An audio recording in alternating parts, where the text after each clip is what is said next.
Doctor Alejandro Borowski, buen día, ¿cómo le va? ¿Cómo está usted?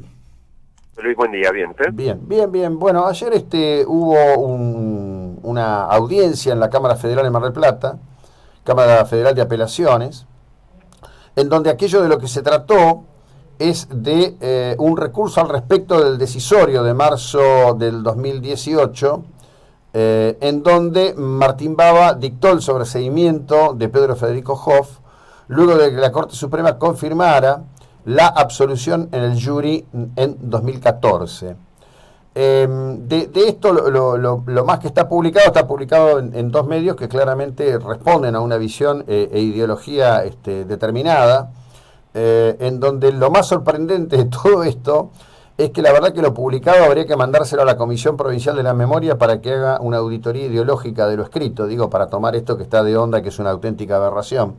Cuéntenos un poquito qué es lo que pasó ayer, por qué se llegó a esta audiencia, quién apeló a este decisorio de Bava y cuál es la lectura de lo que hubo en las exposiciones que se hicieron en el día de ayer.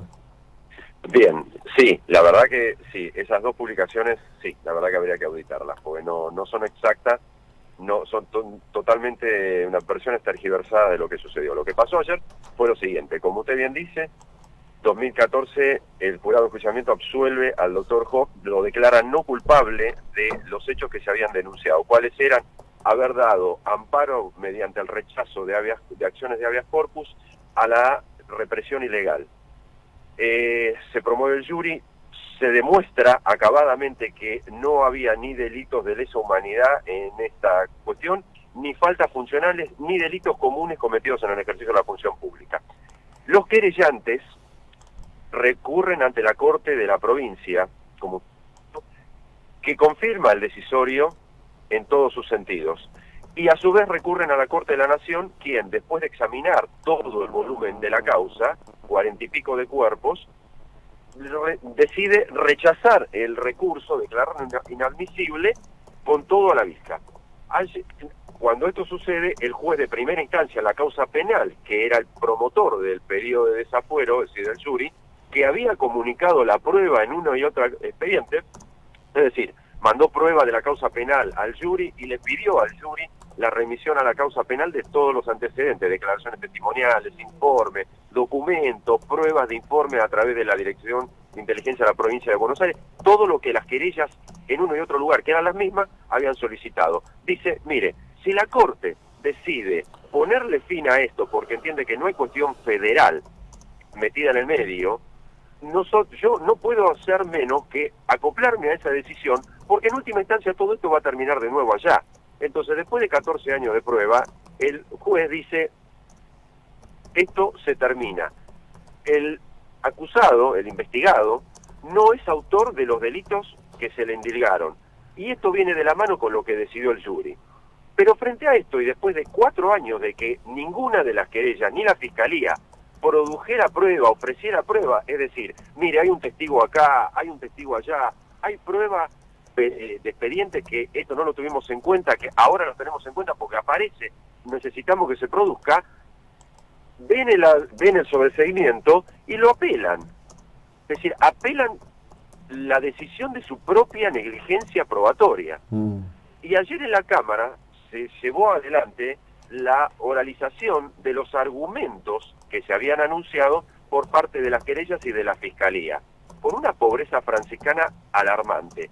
¿Por qué? Porque fueron todas argumentaciones abstractas. Tenemos derecho a investigar, tenemos derecho a que se sepa la verdad, tenemos derecho a que la decisión sea fundada, frente a lo cual hubo una respuesta de no solo el hijo del doctor Hoff, que actúa como abogado de él, que es codefensor en la causa junto a mí, y al doctor Moliterno, sino también al doctor Mazzoni, que defiende los intereses del doctor Haller, al defensor oficial, que defiende los intereses de otros tantos ex magistrados y funcionarios de la justicia provincial, que estaban activos en los 70, y todos fuimos, digamos, contestando los argumentos abstractos de por qué esta causa de 14 años de investigación profunda, digamos, tendenciosa también, si se quiere, esto lo digo por supuesto a la luz de lo que resolvió en una denuncia que promueve el doctor Hoff y que yo lo patrociné,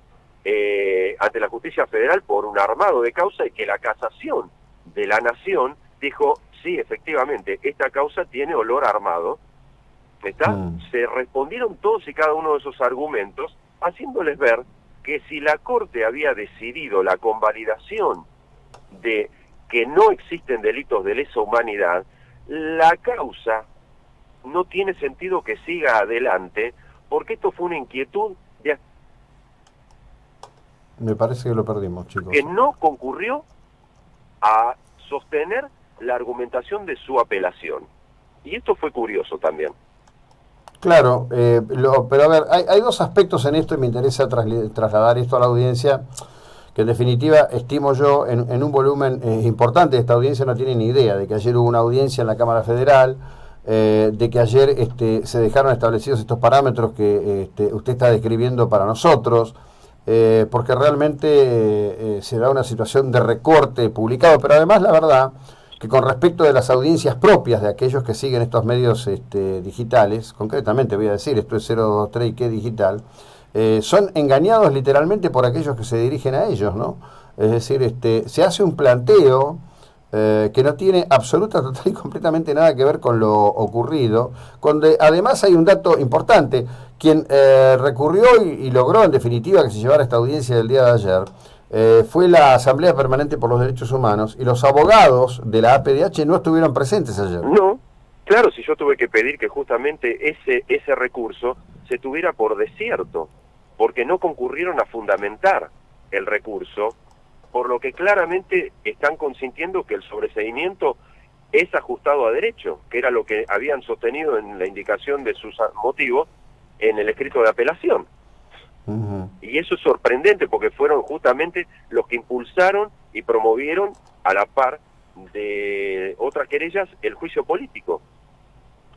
Y que justamente fueron los que interpusieron el recurso extraordinario ante la Corte de la Nación. Y que consintieron, entre otras cosas también, en su oportunidad, que uno de los secretarios del doctor Hoff, que es el doctor Monterici, fuese sobreseído. Y también fueron los que consintieron que las faltas de mérito que en su oportunidad se habían dictado respecto de secretarios, fiscales y defensores oficiales, quedaran también firmes en su oportunidad. Entonces uno dice, pero ¿con qué lógica siguen adelante una apelación cuando han consentido cosas que son consecuencias naturales de su propia inactividad? Y la verdad que uno debe concluir que lo hacen por la circunstancia de seguir prorrogando en el tiempo una investigación que solamente es una pena en la duración misma de un proceso penal. Claro, sí. No, digo, la verdad que no solo todo es un disparate, lo tengo súper claro que es todo un disparate, y creo que buena parte de la audiencia entiende que todo esto es un disparate. Sino que además se llegue a este absurdo, ¿no? Es decir, porque ayer la Cámara debió habilitar, creo que hay participado un juez desde La Plata, hay una cantidad de gente que ha tenido que dedicar su tiempo, diga usted lo hace por razones profesionales, pero hay una cantidad de gente que ha tenido que rearmar y dedicar su tiempo. Hay un daño objetivo en mantener esto en grado de expectativa frente a la sociedad, manteniendo realmente una mentira, porque están sosteniendo una mentira.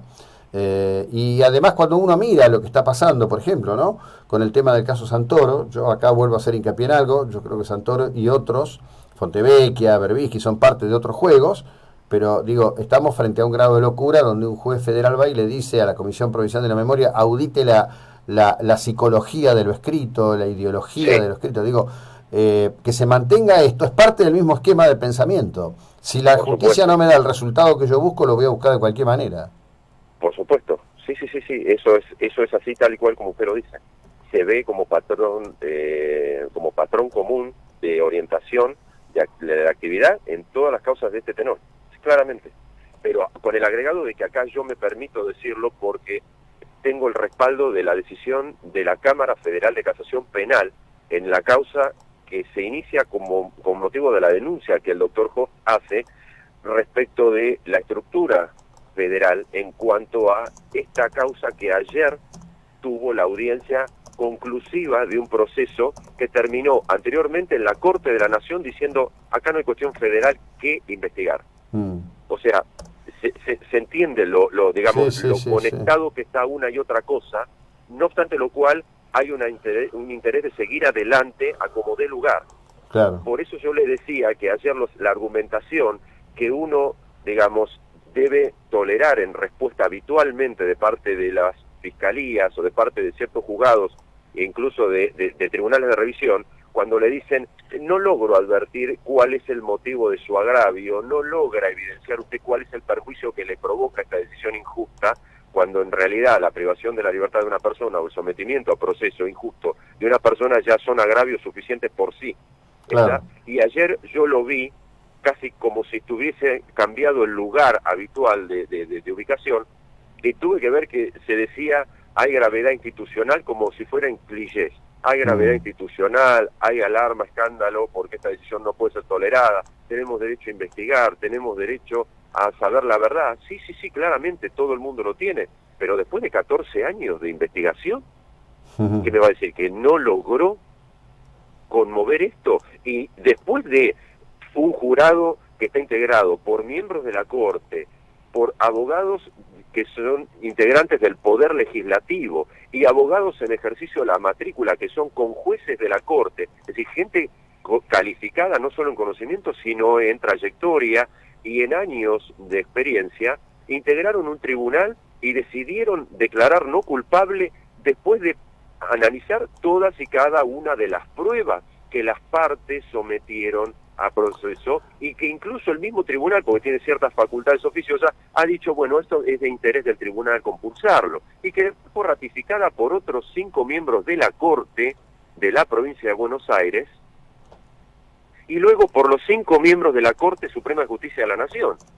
Entonces, toda esa gente resulta que, a la luz de lo que decide el juez, está errada. Bueno, pero yo insisto en esto, ¿no? Creo que es oportuno y hay que decirlo ante la audiencia. Esto tiene que ver con un pensamiento totalitario, esto tiene que ver con la idea de los tribunales populares, esto tiene que ver con la idea de la venganza. Y un poco de la mano con lo que viene pregonando Mempo Giardinelli. Y sí, claro, exactamente. Es básicamente esto, es llevar a la justicia en un modo unívoco como se concibe personalmente que debe ser, no como institucionalmente se entiende que debe ser, o como la norma en una franja o en un sistema de bandas entre cierto grado, cierto ancho, impone que deba ser. Sí, absolutamente. Entonces, ayer cuando uno tenía que escuchar estas cuestiones, la decisión no es razonada. ¿Cómo que no es razonada? No es razonada. ¿Y por qué le falta la razón? No se explicó. Tengo derecho a obtener la verdad. Si tuviste 14 años, ¿produjiste pruebas los últimos 4 o 5? No. ¿Y a dónde me querés llevar con esto? ¿A dónde querés llevar? Es decir, no a mí. ¿A dónde querés llevar a las personas que están investigadas? Gente con trayectoria intachable, como el doctor Haller, el doctor Hoff, la doctora Ramos Fondeví. Gente con trayectoria que ha puesto todo de sí en una época en la cual era sumamente duro ejercer funciones jurisdiccionales.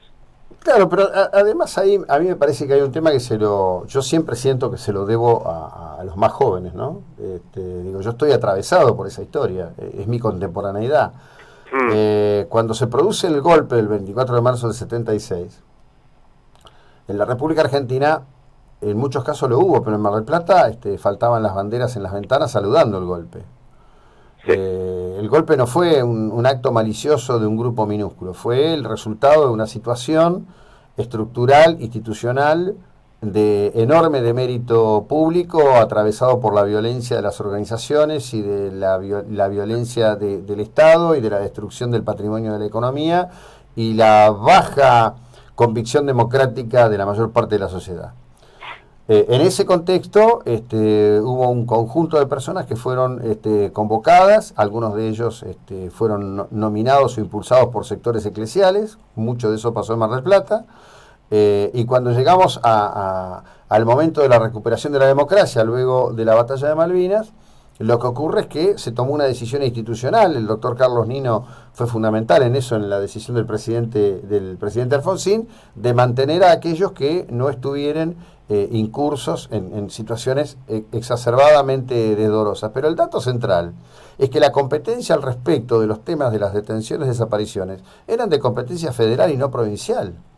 No, sí, sin duda. Digo, Sí, sí, claramente. pues si no Claramente. estamos negando la historia. Sí, claro, sí. La justicia federal, que tenía a su cargo la competencia para la investigación de este tipo de hechos, investiga a quienes investigaron por omisión propia. Claro. Sí, es una locura. Es una locura. La justicia de la provincia rechazó habeas corpus. Perdón, pero hay habeas corpus también interpuestos en la justicia federal. ¿Usted investiga su propia estructura? No, eso es otra cosa. No es otra cosa. ¿Qué es esto?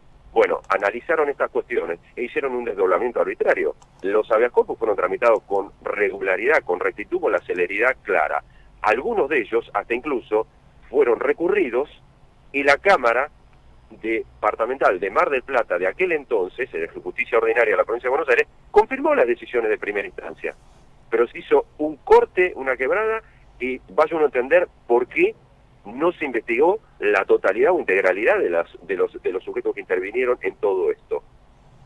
Sí, pero bueno, es así.